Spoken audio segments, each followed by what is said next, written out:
Hola, mi nombre es Nayeli Hernández Martínez. Soy estudiante de la Escuela Normal Superior Profesor Moisés Sangarza, de la especialidad de Español. El día de hoy presento una reseña literaria para la asignatura de Literatura Universal, bajo la cátedra del Dr. José Enrique Sauceda Tobar. La obra que analizaremos es una de las más antiguas de la humanidad, la epopeya del Gilgamesh. Comenzamos. Bienvenido. Hoy vamos a sumergirnos en la obra literaria más antigua que conocemos. Es una historia increíble, de tiranos, de monstruos, de amistad y del miedo más humano que existe, el miedo a la muerte. Así que vamos a desgranar el relato que literalmente lo empezó todo, la epopeya de Gilgamesh.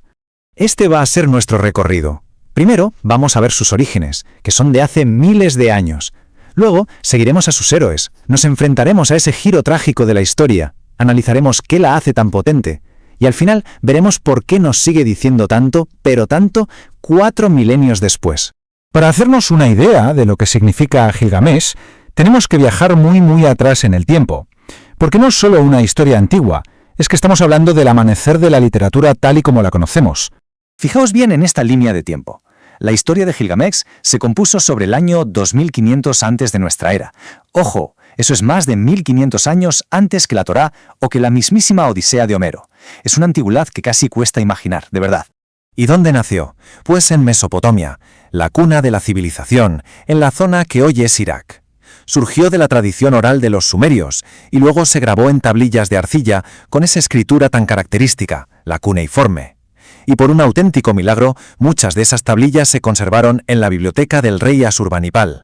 Y bueno, ¿qué tipo de historia es? Pues es una epopeya. Y esto es clave, porque no solo cuenta las aventuras de una persona, no, narra las hazañas de un héroe que representa los valores, las creencias y las grandes preguntas de toda una civilización.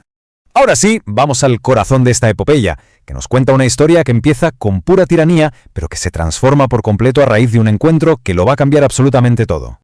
Aquí lo tenemos, nuestro protagonista, Gilgamesh. Es el rey de la gran ciudad de Uruk. Y no es un rey cualquiera, ¿eh? Es 2/3 partes dios y una parte humano. Pero claro, tanto poder se le sube a la cabeza. Gobierna como un auténtico déspota, abusa de su gente, y sus súbditos, ya desesperados, acaban pidiendo ayuda a los dioses. Y los dioses, pues escuchan. Crean a Enkidu, un hombre salvaje criado entre animales, pero con la misma fuerza que Gilgamesh. La idea era que fuera su rival, para que el tirano se distrajera un poco. Después de que lo civilicen, por así decirlo, Enkidu viaja a Uruk para plantarle cara al rey.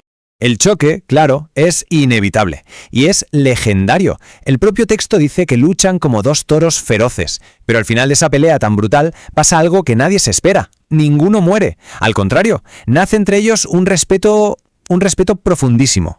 Y de esa rivalidad a muerte florece una amistad inquebrantable. Se convierten en hermanos y juntos deciden buscar la gloria eterna. La fama que perdure para siempre. ¿Cómo? Pues embarcándose en una misión casi suicida. Ir al bosque de los cedros para derrotar a su guardián, el temible monstruo Humbaba. Consiguen la victoria y la fama que tanto querían, pero con ella atraen también la furia de los dioses. Y es justo aquí donde la historia da un giro muy oscuro, y la gloria les va a salir carísima. Los dioses están muy enfadados por la muerte de Humbaba y se reúnen para decidir un castigo. Y el decreto es terrible. Uno de los dos amigos tiene que morir. A través de un sueño, Enkidu se entera de su destino. Es él. Él es el elegido para pagar el precio. Y la sentencia se cumple. Así, sin más. Con una crudeza que te deja helado. Gilgamesh, el rey casi divino, el todopoderoso, acaba sosteniendo en sus brazos el cuerpo sin vida de su único amigo, de su hermano. Y esta pérdida, claro, lo destroza por completo. Por primera vez en su vida, el poderoso Gilgamesh siente miedo.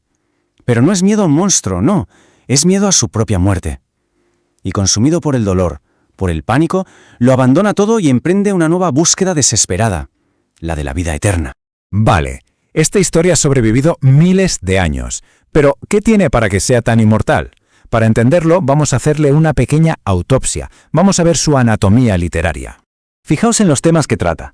El poder de la amistad para cambiarnos, las consecuencias del abuso de poder, el miedo universal a morir, la búsqueda de la fama, de dejar un legado. ¿A que no son las mismas cosas que nos siguen quitando el sueño hoy en día? Además, todo esto se cuenta con un lenguaje que es pura poesía. Usa recursos como los símiles para comparar a los luchadores con fieros toros, las hipérboles para que nos quede clara la naturaleza casi divina de Gilgamesh, y los epítetos como el esforzado héroe, que definen al personaje con solo 2 palabras. Y llegamos ya a la última parte. ¿Por qué una historia escrita en tablillas de barro hace 4000 años nos sigue hablando tan directamente? ¿Por qué ha perdurado? Pues porque en el fondo, toda la segunda parte de la epopeya, todo ese viaje de Gilgamesh después de la muerte de Enkidu, lo que hace es plantear la pregunta más fundamental de la existencia. Una pregunta que antes o después todos nos hacemos. Y lo bueno es que la historia no da respuestas fáciles. No hay una pócima mágica para la inmortalidad que funcione, pero el viaje le enseña a Gilgamesh, y de paso a nosotros, una lección muy distinta. El sentido no está en escapar de la muerte, está en valorar la vida que tenemos, los amigos que hacemos y el legado, las murallas que dejamos para los que vienen detrás. Y es por eso que Gilgamesh es muchísimo más que un cuento de aventuras. Es el punto de partida de la conversación de la humanidad sobre quiénes somos, a qué le tenemos miedo y, sobre todo, cómo encontramos sentido en el poquito tiempo que tenemos. Es la primera historia, sí, pero nos dejó la pregunta eterna.